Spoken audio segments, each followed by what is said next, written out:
तलवार के धार बदल जाला, हर तलवार के धार बदल जाला, और सरकार के सरकार बदल जाला। जब जाग के करवट बदलेली जनता, तब वक्त के रफ्तार बदल। जिंदाबाद जिंदाबाद रूदी दीदी जिंदाबाद, जिंदाबाद जिंदाबाद रूदी दीदी जिंदाबाद, जिंदाबाद जिंदाबाद रूदी दीदी जिंदाबाद। आपका बटन कहाँ दबेगा, शेर छाप जहाँ रहेगा। आपका बटन कहाँ दबेगा, शेर छाप जहाँ रहेगा। आपका बटन कहाँ दबेगा, शेर छाप जहाँ रहेगा। किया के माई कौने दीदी के टेम्पू गड़िया उड़त या भैना। किया के माई कौने दीदी के टेम्पू गड़िया उड़त या भैना। किया के माई कौने छपनी सनमा झंडवा भारत या भैना। किया के माई कौने छपनी सनमा झंडवा भारत या भैना। किया के माई रूधी दीदी के टेम्पू गड़िया उड़त या भैना। किया के माई रूधी दीदी के टेम्पू गड़िया उड़त या भैना। किया के माई सिलेट छपनी सनमा झंडवा भारत या भैना। किया के माई सिलेट छपनी सनमा झंडवा भारत या भैना। जिंदाबाद जिंदाबाद रूदी दीदी जिंदाबाद, जिंदाबाद जिंदाबाद रूदी दीदी जिंदाबाद, जिंदाबाद जिंदाबाद रूदी दीदी जिंदाबाद। आपका नेता कैसा हो, रूदी दीदी जैसा हो। आपका नेता कैसा हो, रूदी दीदी जैसा हो। आपका नेता कैसा हो, रूदी दीदी जैसा हो। आपका बटन कहाँ दबेगा, शेर छाप जहाँ रहेगा। आपका बटन कहाँ दबेगा, शेर छाप जहाँ रहेगा। किया के माई कौने दीदी गलिए गलिए घूमो हाकिन ना।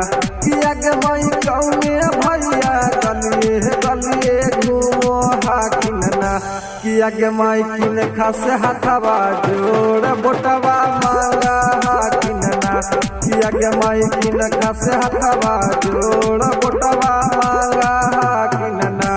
किया के माई रूधी दीदी गलिए गलिए घूमा हाकिन ना। किया के माई रंबाली भैया गलिए गलिए घूमा हाकिन ना। किया के माई जानता से हथवा जोड़ बोट मांगा हाकिन ना। किया के माई जानता से हथवा जोड़ बोट मांगा हाकिन ना। पंचायत के जनता जिंदाबाद, जिंदाबाद जिंदाबाद। पंचायत के जनता जिंदाबाद, जिंदाबाद जिंदाबाद। पंचायत के जनता जिंदाबाद, जिंदाबाद जिंदाबाद। आपका नेता कैसा हो, रंबाली भैया जैसा हो। आपका नेता कैसा हो, रंबाली भैया जैसा हो। आपका नेता कैसा हो, रंबाली भैया जैसा हो। क्यों पड़े हो चक्कर में, कोई नहीं है टक्कर में। क्यों पड़े हो चक्कर में, कोई नहीं है टक्कर में। किया के माई कौने पाना चैतावा से दीदी खाड़ हाकिन ना। किया के माई कौने पाना चैतावा से दीदी खाड़ हाकिन ना। किया के माई कौने पद के करमठ उम्मीदवार हाकिन ना।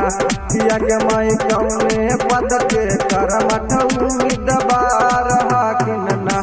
किया के माई सुपा संग पाना चैतवा से दीदी खाड़ हाकिन ना। किया के माई सुपा संग पाना चैतवा से दीदी खाड़ हाकिन ना। किया के माई 11 नंबर जिला उम्मीदवार हाकिन ना।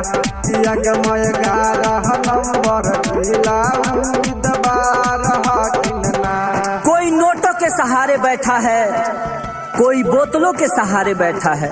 कोई नोटों के सहारे बैठा है तो कोई बोतलों के सहारे बैठा है।